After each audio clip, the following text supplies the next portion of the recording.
muka Bu Elia kalau lagi ngambek. Cantik tapi serem. Dari balkon lantai 2, Johnson, pria bule berambut perak yang sudah lewat usia 50-an, menggeleng sambil tertawa kecil. Ari. Nah, semata wayang Johnson dan Elia itu adalah, tapi nggak pernah marah. Ari tahu, meski Luna diam, dia dengar. Bahkan kadang matanya kayak nahan ketawa. Tapi Luna tetap jaga image sebagai bos besar. Apalagi statusnya CEO perusahaan milik ayahnya. Baginya semua sama, semua manusia. Sore itu, Ari duduk di bangku taman sambil memotong daun kering. Seorang TKI Indonesia yang jadi tukang kebun ternyata dinilai oleh CEO sebagai seorang pemuda yang jenius. Akibat kejeniusannya itulah sehingga CEO jatuh cinta padanya. Bagaimana kisahnya? Mari kita ikuti terus.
Assalamualaikum warahmatullahi wabarakatuh. Kali ini Opini Gino Television Indonesia mengangkat seorang tukang kebun yang bekerja dengan tekun. Dengan modal kesabarannya, akhirnya seorang CEO besar menjadi dan jatuh cinta kepadanya.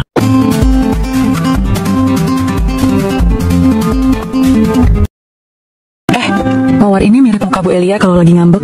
Cantik tapi serem. Dari balkon lantai 2, Johnson, pria bule berambut perak yang sudah lewat usia 50-an, menggeleng sambil tertawa. Sebagai tukang kebun, tugasnya merawat taman yang luasnya hampir seluas lapangan bola. Tapi lebih dari sekadar menyiram tanaman, Ari sudah jadi bagian dari rumah itu. Semua manusia. Sore itu, Ari duduk di bangku taman sambil memotong daun kering. Di sebelahnya ada radio kecil yang memutar lagu dangdut lawas. Suaranya pelan, tapi cukup bikin kepala ikut goyang. Tiba-tiba Luna lewat, mengenakan setelan kerja rapi, warna biru gelap. Tanpa pikir panjang, Ari buka suara. Mbak Luna, saya lihat pohon melati ini kayak Mbak deh. Sama-sama jarang mekar, tapi sekali mekar, nyium wanginya bikin kangen. Luna berhenti. Sejenak, tatapannya datar, tapi bibirnya sedikit tertarik ke atas. Kamu nggak capek ngomong begitu tiap hari? Ari Nayangir. Capek sih enggak Mbak, tapi kalau Mbak senyum sekali aja, saya bisa hemat listrik. Soalnya nggak perlu nyalain lampu taman. Udah, Luna geleng kepala, lalu lanjut berjalan ke arah mobilnya. Tapi kali ini dia menoleh sebentar. Sebelum masuk, cuma 1 detik.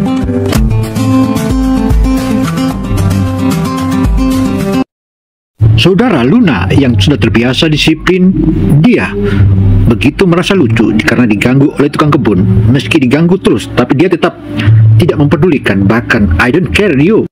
Tapi cukup bikin Ari tahu, senyum itu akhirnya muncul juga. Walau sebentar, hari-hari di rumah itu berjalan dengan pola yang sama. Ari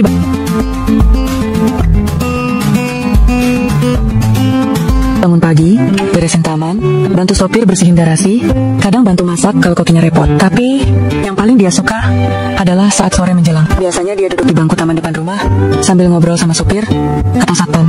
Kadang juga Johnson. Pak Johnson, saya tuh dulu pas kecil suka main layangan, tapi di kampung, bukan di taman ginian.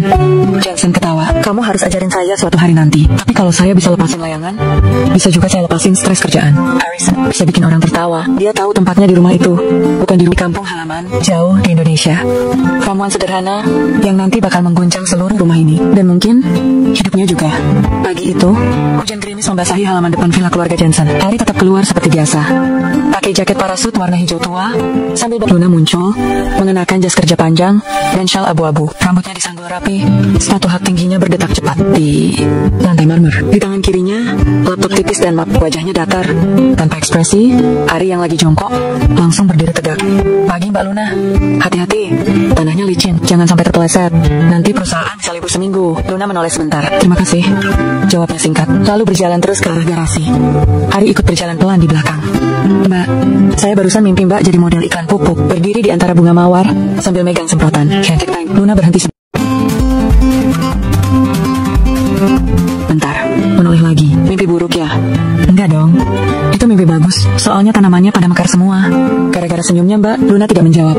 Ia hanya menghela napas dan masuk ke mobil. Tak lama kemudian, mobil itu meluncur keluar halaman.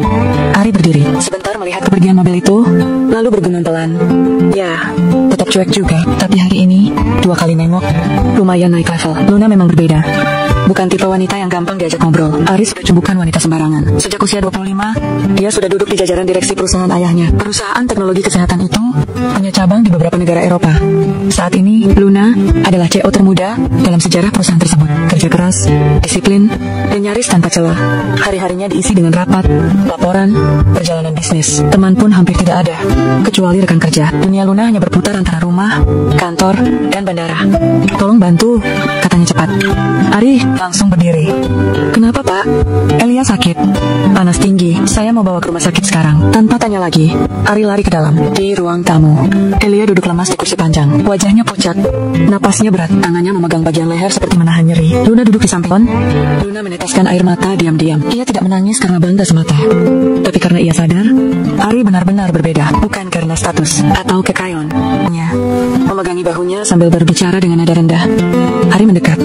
Bu, ibu kenapa? Elia membuka mata perlahan. Leher, perut, dan astaga, kayak terbakar, gumamnya. Johnson masuk lagi membawa jaket. Kita langsung ke rumah sakit. Ari membantu memapah Elia bersama Johnson. Luna menyusul di belakang sambil membawa tas tangan ibunya. Tanpa banyak bicara, mereka semua masuk mobil. Kalian juga Johnson. Pak Johnson, saya dulu kecil suka main layangan. Di kampung, bukan taman minian. Johnson ketawa. Kamu harus Ari ikut duduk di depan sebagai pengarah jalan. Sepanjang perjalanan menuju rumah sakit, suasana di dalam mobil tegang. Johnson menyetir sambil sesekali melihat ke spion tengah. Luna menatap lurus ke depan, diam, tanpa ekspresi. Tapi Ari yang duduk di samping bisa lihat tangannya menggenggam kuat tutupnya sendiri. Sesampainya di rumah sakit,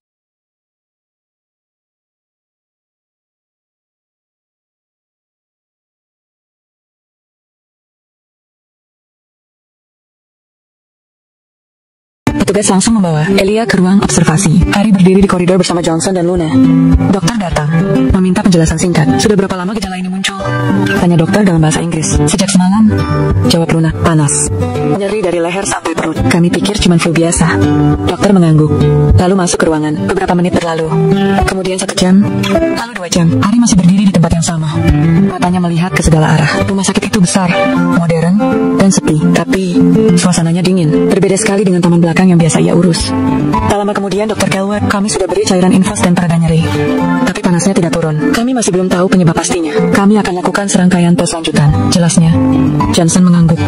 Luna hanya diam. Ari menatap ke arah Elia, yang kini dipindahkan ke ruangan rawat inap. Dari balik kaca, dia bisa lihat wajah majikannya itu masih tampak lemas. Saat petang tiba, Johnson dan Luna duduk di ruang tunggu. Ari mondar-mandir sendiri di lorong. Otaknya sibuk memutar ingatan. Gejala Elia mengingatkan dia pada sesuatu yang dulu sering dia alami waktu kecil. Panas tinggi dari leher ke perut. Ibunya selalu bilang, itu karena angin jahat masuk ke badan. Waktu itu, ibunya selalu buatkan satu ramuan. Jahe, kunyit, sereh, dan sedikit madu. Direbus, disaring, diminum selagi hangat. Rasanya aneh, tapi angetnya langsung menyebar ke seluruh badan. Besoknya biasanya sudah enakan. Ari mendekat ke Johnson yang sedang duduk. Pak, saya mau tanya sesuatu. Boleh? Johnson menoleh. Apa? Kalau saya mau coba buatkan ramuan herbal buat ibu, boleh? Luna langsung menoleh cepat. Ramuan apa? Ari menjawab dengan tenang. Dulu ibu saya sering buatkan kalau saya sakit. Nggak ada bahan aneh-on, cuma jahe, kunyit, dan sereh. Di rumah ada bahannya. Saya bisa pulang sebentar, lalu balik lagi ke sini. Johnson ragu. Kamu yakin itu aman? Ari mengangguk. Cuma herbal, Pak. Kalau nggak manjur pun, paling cuma anget-anget badan. Luna kelihatan tidak setuju, tapi Johnson menepuk bahunya pelan. Oke, coba aja. Tapi cepat ya. Ari langsung keluar dari rumah sakit, naik sepeda kecil yang biasa ia pakai. Ia pulang ke rumah, masuk dapur, ambil semua bahan yang dia butuhkan. Lalu ia racik semuanya di panci kecil dengan hati-hati. Begitu selesai,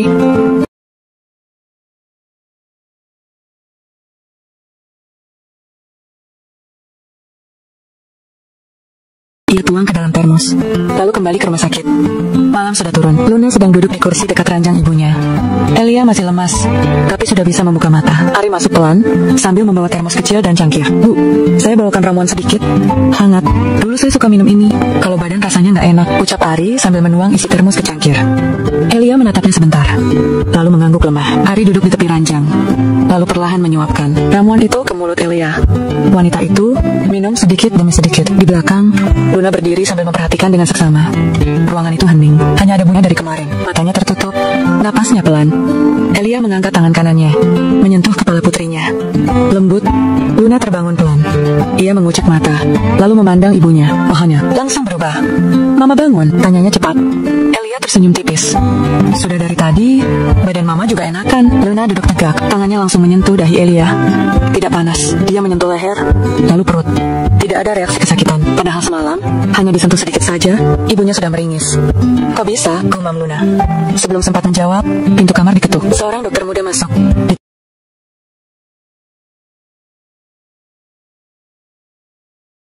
Ditemani dua perawat. Ia membawa tablet kecil dan mengenakan stetoskop di leher. Good morning, Mrs. Elia. How are you feeling today? Tanya dokter sambil mendekat. Much better, jawab Elia. Dokter mulai memeriksa. Ia melihat layar monitor, lalu memeriksa tekanan, darah, suhu tubuh, dan hasil observasi malam. Alisnya perlahan mengerut. Temperature is back to normal. Pulse stable. No inflammation signs. Gumamnya setengah bicara pada diri sendiri. Ia lalu menoleh ke Luna. This is unusual. Yesterday, her condition was critical. Luna menjawab singkat. I know. Dokter mengangguk pelan. I'd like to run another blood test, just to confirm. Beberapa saat kemudian, dokter keluar lagi. Luna duduk kembali di kursinya. Pandangannya belum lepas dari ibunya. Mama yakin udah nggak sakit? Tanya Luna. Yakin. Perut mama hangat, tapi nggak sakit. Leher juga enteng, seperti habis minum jamu. Luna langsung menoleh. Ramuan itu, Elia mengangguk. Iya, yang Ari kasih semalam. Luna diam. Dia mengingat jelas bagaimana Ari datang malam-malam, bawa termos kecil dan cangkir. Bagaimana Ari duduk di sisi ranjang dan menyuapi ibunya pelan-pelan. Semua dilakukan dengan tangan sendiri. Tidak ada ragu, tidak ada keraguan. Wajahnya serius, tapi tenang. Waktu itu, Luna merasa semua itu hanya sekadar niat baik tapi sekerung. Tak lama, Johnson datang. Langkahnya cepat, napasnya sedikit terburu. Dia langsung menghampiri ranjang, melihat istrinya yang sudah duduk bersandar. Kamu udah bangun. Gimana rasanya? Elia tersenyum, kayak orang sehat. Johnson tertawa pendek. Gila, ini cepat banget. Saya kira masih harus 3 hari lagi. Di sini, Elia hanya mengangguk, lalu berkata pelan. Ari yang bantu? Ari? Johnson mengulang. Iya, ramuan dari dia. Suasana jadi hening sebentar. Johnson dan Luna saling pandang. Ari sedang duduk di bangku taman rumah sakit. Tangannya memegang gelas plastik berisi kopi hitam dari vending machine. Matanya mengarah ke taman kecil di tengah halaman rumah sakit. Ia tidak tahu apa yang terjadi di dalam, tapi perasaannya ringan, tidak ada beban. Beberapa menit kemudian, Luna muncul di pintu masuk. Dia melihat Ari, lalu berjalan mendekat. Langkahnya pelan. Ari berdiri begitu melihatnya. Gimana ibu? Tanya Ari cepat. Luna berhenti di depannya. Mama udah jauh lebih baik. Ari. Saudara, TKI Indonesia ini makin menarik tinggal di rumah CEO ini, dan CEO itu atau Luna makin tertarik karena tampaknya ramuan herbal baru, dan ini paling cocok di perusahaan yang mereka pimpin. Ari tersenyum lega. Alhamdulillah, saya nggak nyangka ibu bakal sembuh secepat itu. Tapi saya seneng banget. Serius. Luna masih diam, tapi di wajahnya muncul satu senyum kecil. Sekilas, cepat, tapi nyata. Dan celana longgar. Wajahnya cerah, tidak terlihat seperti orang yang seminggu lalu hampir tidak bisa bangun dari tempat tidur. Ari, panggilnya pelan. Ari mendongak. Iya bu, terima kasih. Ya, untuk ramuannya. Ari menggaruk tengkuknya. Nggak usah bu. Saya cuma iseng nyoba aja. Itu juga resep dari kampung. Iseng yang menyelamatkan nyawa saya, jawab Elia. Johnson menimpali. Kita nggak akan lupa itu, Ari. Ari tidak tahu harus jawab apa. Hanya tertawa kecil, lalu lanjut menyapu. Tapi dalam hati, ia merasa dihargai. Sejak hari itu, perlakuan keluarga Johnson berubah. Dia tidak biasa dipuji. Kamu tahu, Luna satu-satunya anak kami. Lanjut Johnson. Kami khawatir dia terlalu keras dalam hidup, terlalu kaku dengan pekerjaan, terlalu tertutup dengan orang. Ari menelan ludah. Ia mulai mengerti arah pembicaraan. Ini, saya tahu, ini mungkin terdengar aneh, tapi saya dan Elia berpikir, kenapa tidak kamu saja yang dekat dengan Luna? Ari terdiam lama, lalu menjawab pelan.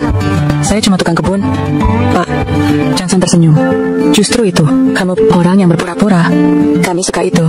Ari menunduk, otaknya penuh. Ia tidak tahu harus merasa senang atau bingung. Malam harinya, Luna duduk di ruang makan bersama ibunya. Elia menyodorkan sepiring buah, lalu membuka pembicaraan. Apa kamu bicara sama Ari tadi? Luna melirik. Ngomongin apa? Commander. Kamu. Luna diam. Elia melanjutkan. Kami serius ingin kamu mempertimbangkan Ari. Dia baik. Kamu tahu itu.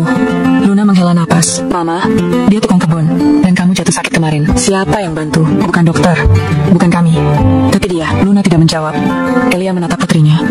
Kamu boleh bilang tidak sekarang, tapi setidaknya pikirkan. Jangan karena status kamu abaikan orang yang tulus. Luna mengangguk pelan, lalu berdiri. Aku ke kamar dulu. Di dalam kamar, Luna berdiri lama di depan cermin. Ia tersenyum sendiri, mengingat celotehan Ari waktu menyebut dirinya Tuan Putri berdarah biru. Tapi kurang senyum. Dia kesal, bukan karena Ari menyebalkan, tapi karena dirinya sendiri yang mulai menikmati keberadaan Ari. Suatu sore, Luna pulang lebih cepat dari biasanya. Ia sengaja, katanya ke stafnya, ingin istirahat, tapi alasan sebenarnya adalah karena dia ingin melihat Ari bekerja. Diam-diam. Tapi begitu sampai rumah, yang ia lihat justru Ari sedang duduk sendirian di teras belakang. Tangannya memegang HP bututnya, wajahnya serius. Biasanya dia heboh, tapi sekarang seperti murung. Luna ragu sebentar, lalu mendekat. Ari, sapa Luna pelan. Ari kaget, cepat-cepat bangun. Wah, Mbak Luna udah pulang. Gak banyak ngomong. Ari menunduk. Enggak apa-apa, Mbak. Lagi kangen rumah aja. Di Indonesia, Ari mengangguk. Ibu saya, udah lama nggak ketemu. Biasanya saya cuma kirim uang tiap bulan lewat teman. Iya, kau juga kadang putus-putus. Luna duduk di kursi dekatnya. Biasanya ia menjaga jarak, tapi kali ini tidak. Ia hanya dayung, mendengarkan. Ari lanjut bicara kesal, tapi karena ia menyadari semua perkataan Ari masuk akal. Malamnya, Luna duduk di ranjang kamarnya. Ia menatap layar laptopnya, tapi isi pikirannya bukan laporan keuangan atau data ekspor, tapi Ari, pria sederhana yang mencintai ibunya, yang bisa membuat ibunya sendiri. Elia tertawa lepas setelah pulang dari rumah sakit, yang tidak pernah sekalipun mencoba menjadi orang lain. Ponselnya berbunyi, pesan dari mamanya.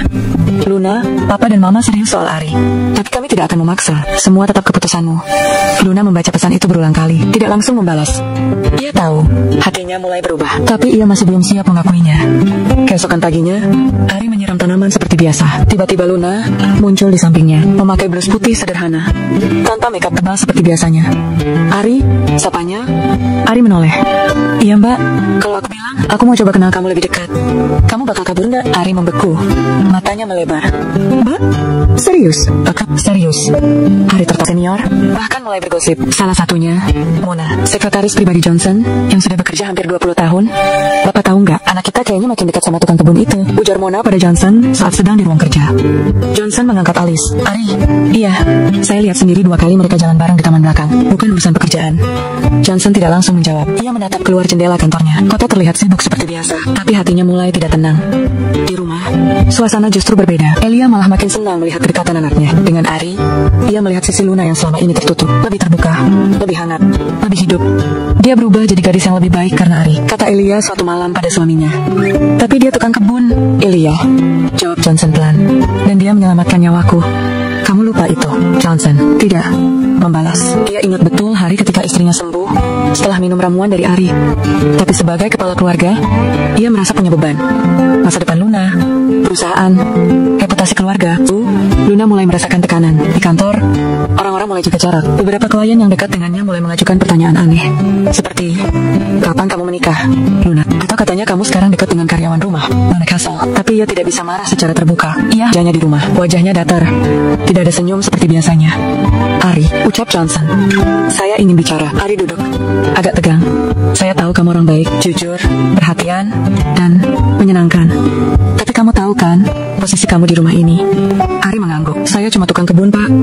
Johnson menghela napas. Saya tidak meremehkan, tapi kamu juga harus tahu, Luna itu masa depan perusahaan. Dia punya beban besar dan banyak mata memperhatikannya. Ari tidak menjawab. Johnson melanjutkan. Saya tidak melarang, tapi saya ingin kamu berpikir ulang. Kalau kamu benar-benar sayang sama Luna, kamu juga harus tahu, ada harga yang harus kamu bayar. Harga yang mahal. Ari, malam itu, Luna marah. Ayah bilang apa? K.A.R.E. Suaranya meninggi. Ayah cuma bicara baik-baik. Ayah menekan dia kan? Luna, ayah cuma ingin kamu sadar. Hidup ini bukan cuma soal cinta, tapi cinta juga penting. Tidak untuk menggantikan segalanya. Luna berdiri. Kalau begitu, jangan paksa aku jadi orang lain. lain. Dia meninggalkan ruangan tanpa menoleh lagi. Di kamarnya, Luna duduk di tepi tempat tidur. Dia membuka ponselnya. Ada pesan dari Ari. Mbak Luna, saya nggak bakal ke taman dulu beberapa hari. Saya mau berpikir. Tapi saya nggak pergi kok. Saya cuma butuh waktu. Luna menggigit bibir. Air matanya mengalir pelan. Bukan karena marah. Menarik, ucapnya singkat. Beberapa hari kemudian, Johnson mendapat telepon dari direksi rumah sakit. Mereka tertarik bekerja sama, bukan hanya untuk produk herbal, tapi ingin mendanai pengembangan laboratorium kecil untuk riset. Syaratnya, Ari harus jadi bagian dari timnya. Johnson mendatangi Ari di kebun. Kamu bikin saya pusing, Ari. Ari tertawa. Maaf, Pak. Kamu itu tukang kebun. Sekarang dipanggil jadi peneliti. Gimana bisa? Ari hanya mengangkat bahu. Saya juga bingung, Pak. Tapi katanya ramuan saya bikin geger. Johnson menatap Ari lama, lalu ia menepuk bahu. Ari, saya dan Elia sudah bicara. Kalau kamu memang serius sama Luna, kami restui. Tapi jangan main-main. Ari terdiam, matanya merah sedikit. Lalu ia mengangguk pelan. Saya nggak akan main-main, Pak. Malamnya, Luna berdiri di balkon. Kamarnya, angin dingin berembus pelan. Ari berdiri di halaman, menatap ke atas. Kamu yakin, Ri? Teriak Luna dari atas. Ari menjawab dari bawah. Saya yakin. Kali ini, saya nggak mau mikir terlalu banyak. Luna tersenyum. Bagus. Tapi kamu siap kalau hidup kamu jadi penuh warna, oranye kuning kanyet, dan coklat jahe? Luna tertawa. Kalau sama kamu, aku siap. Melamet. Dua hati yang ragu akhirnya jadi satu. Beberapa minggu setelah kabar kolaborasi dengan rumah sakit besar menyebar, suasana di rumah Johnson berubah lagi. Kali ini bukan soal ramuan herbal atau proyek riset, melainkan tentang pernikahan. Johnson dan Elia dengan penuh antusias mulai merencanakan pesta kecil di taman belakang tempat yang mempertemukan Ari dan Luna lebih dari apapun. Ari menerima undangan dari Johnson lewat pesan singkat. Hatinya deg-degan. Ia tidak pernah membayangkan akan menikah dengan putri CEO perusahaan multinasional. Tapi ia sudah memutuskan. Ia tak akan mundur. 1. Persiapan pesta pagi itu. Tukang kebun lain sibuk memasang tenda putih dan kursi kayu di halaman belakang. Dekorasinya sederhana. Lampu gantung, rangkaian bunga mawar putih, dan lavender. Serta kain tul yang dipasang di atas gazebo kecil. Semuanya ditata oleh staf pernikahan profesional. Johnson rela merogoh kocek dalam-dalam. Di dalam rumah, Elia ikut memilih gaun pengantin untuk Luna. Gaun itu berwarna ivory. Potongan klasik dengan detail renda tipis di bagian. Ari tersenyum kaku. Terima kasih, Pak. Saya akan jaga semuanya. Pukul 2 siang, tamu mulai berdatangan. Keluarga dekat, teman bisnis Johnson, dan beberapa rekan kerja Luna. Tak ketinggalan, 2 wartawan. Lokal yang penasaran dengan kisah unik ini, TKI yang menyelamatkan ibu majikan, kini dinikahkan dengan putrinya. Begitu tajuk berita di koran sore. Ari sempat canggung saat ditemui kamera. Tapi ketika matanya bertemu dengan Luna yang berdiri di ujung altar kecil, semua rasa grogi sirna. Ia tahu, ini rumahnya sekarang, bersama keluarga yang dulu tak mungkin ia bayangkan. Di bawah gazebo, Johnson berdiri di samping Ari. Di hadapan penghulu sederhana, mereka saling mengucap ijab kabul. Suara penghulu mengalun khidmat. Ari, terimalah. 2 hati yang bersatu. Selepas akad, semua tamu berpindah ke area resepsi di samping gazebo. Meja panjang dipenuhi hidangan buffet ala Eropa, dipadu sate ayam rempah dan aneka gorengan sederhana untuk sentuhan Indonesia. Elia berdiri memulai doa syukur singkat. Kita berkumpul di sini bukan hanya merayakan cinta Ari dan Luna. Kita merayakan kebaikan, ketulusan, dan keberanian untuk mencintai tanpa batas, ujarnya. Lalu, Johnson mengangkat gelas. Untuk keluarga baru, untuk Ari dan Luna. Semoga kebahagiaan kalian selalu mekar seperti taman ini. Tawaran pertama, seru Luna dengan tawa ringan. Semua orang tertawa. Apapun, 1 tahun setelah pernikahan Ari dan Luna, dunia berubah cepat bagi keluarga kecil itu. Rumah yang dulu hanya milik Johnson dan Elia, kini menjadi tempat berkumpulnya 3 generasi. Di ruang tamu, bayi mungil berumur 6 bulan tertidur di pelukan ibu Ari. Namanya Mika, anak pertama dari Ari dan Luna. Luna masih aktif memimpin perusahaan, warisan ayahnya. Tapi kali ini, ada tambahan unit bisnis baru, Herbalari, sebuah lini produk kesehatan berbasis ramuan tradisional yang awalnya lahir dari kejadian Elia jatuh sakit. Beberapa bulan setelah Elia sembuh, banyak orang yang mulai bertanya soal ramuan itu. Bahkan ada dokter dari rumah sakit yang dayam-dayam datang ke rumah, bertanya bahan-bahannya. Jahe merah, serai, kencur, sedikit madu. Diseduh pakai air mendidih. Jangan lupa baca doa, kata Ari waktu itu, sambil tertawa. Namun di balik tawanya, Luna melihat potensi besar. Ramuan itu tidak hanya membuat ibunya sembuh, tapi juga menarik perhatian banyak pihak. Ia mengusulkan sesuatu pada Ari saat mereka duduk di meja makan. Gimana kalau kamu bikin lini produk herbal sendiri? Kita bisa bantu kemas, daftarkan, lalu jual ke apotek. Produksi pertama dilakukan di dapur belakang. Ari membuat ramuan dalam botol-botol kecil. Ia tetap mempertahankan cara tradisional.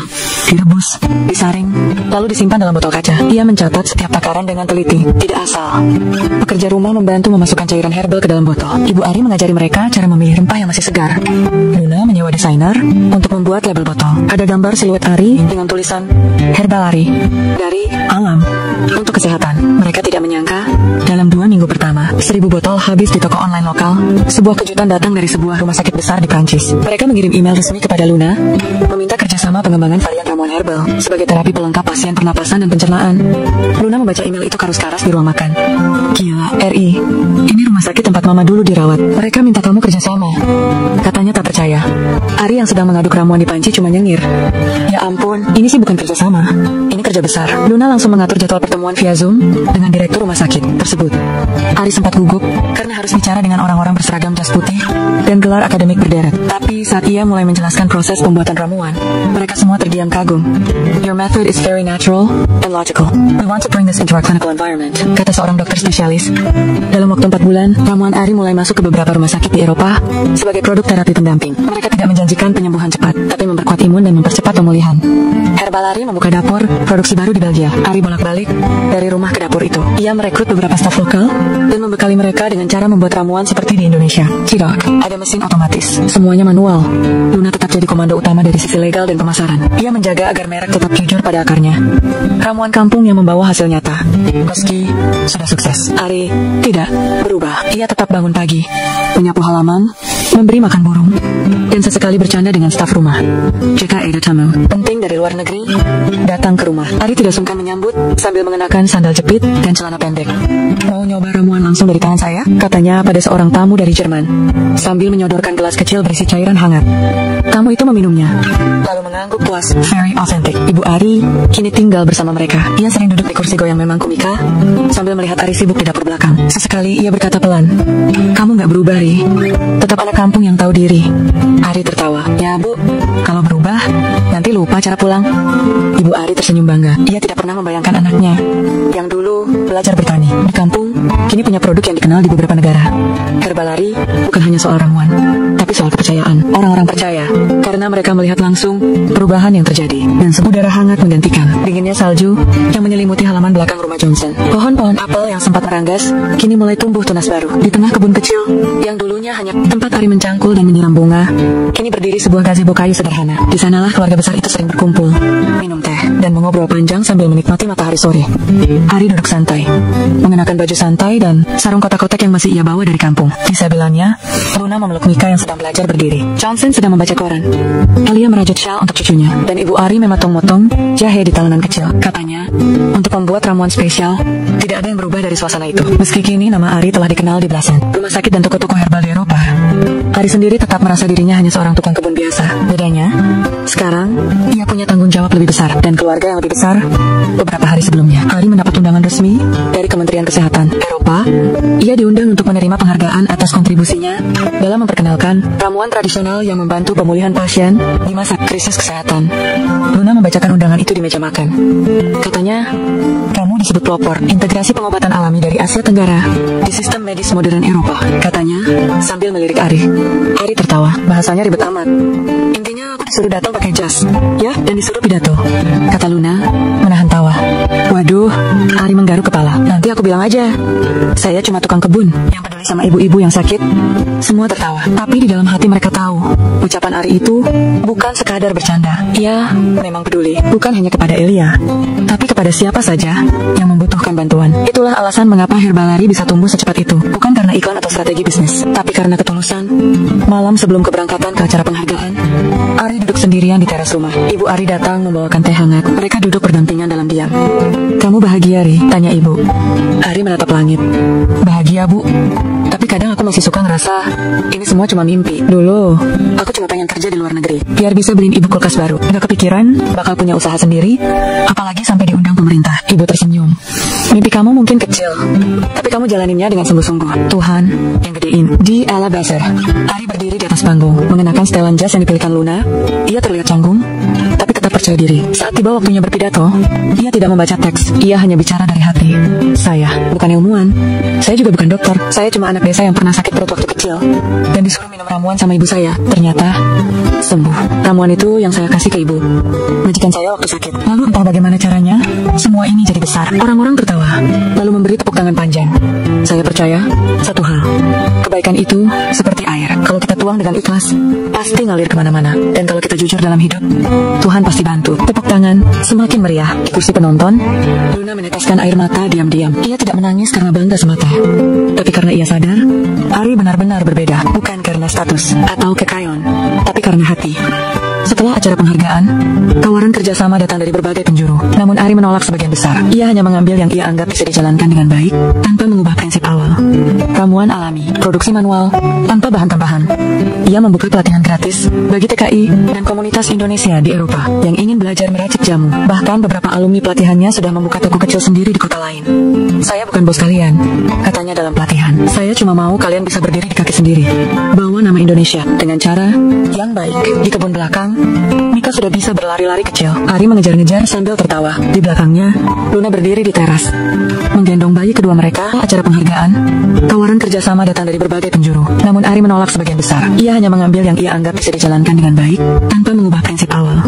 Ramuan alami, produksi manual, tanpa bahan tambahan. Ia membuka pelatihan gratis bagi TKI dan komunitas Indonesia di Eropa yang ingin belajar meracik jamu. Bahkan beberapa alumni pelatihannya sudah membuka toko kecil sendiri di kota lain. Saya bukan bos kalian, katanya dalam pelatihan. Saya cuma mau kalian bisa berdiri di kaki sendiri. Bawa nama Indonesia dengan cara yang baik. Di kebun belakang, Mika sudah bisa berlari-lari kecil. Ari mengejar-ngejar sambil tertawa. Di belakangnya, Luna berdiri di teras, menggendong bayi kedua mereka, Aira, yang baru lahir 2 bulan lalu. Ari, panggil Luna ya. Ari menghentikan langkahnya. Jangan lupa nanti malam kita ada video call sama investor dari Jepang. Ari nyengir. Video call boleh, tapi habis makan bakwan dulu ya. Mereka tertawa. Dari jendela dapur, Ibu Ari mengintip sambil tersenyum. Hidup anaknya sudah jauh berubah, tapi yang paling ia syukuri, anaknya tidak berubah jadi orang lain. Ari tetap Ari, anak desa yang tidak malu pada asalnya dan justru membanggakan asal-usulnya ke seluruh dunia. Ramuan yang dulu hanya jadi obat darurat di dapur kecil rumah kayu, kini dikenal di banyak tempat. Tapi bagi Ari, pencapaian paling besar bukanlah produk yang mendunia, melainkan ketika ia bisa duduk bersama keluarga, menyuapi anak, menemani istri, dan membuat ibunya tertawa. Dan semuanya dimulai dari satu hal kecil, perhatian. Demikianlah paparan opini Kino Televisi Indonesia. Semoga informasi yang kami berikan ini menjadi edukasi ataupun menjadi salah satu nasihat agar bisa kita lebih maju dan maju. Saya Kino Samsudin Masak. Assalamualaikum warahmatullahi wabarakatuh.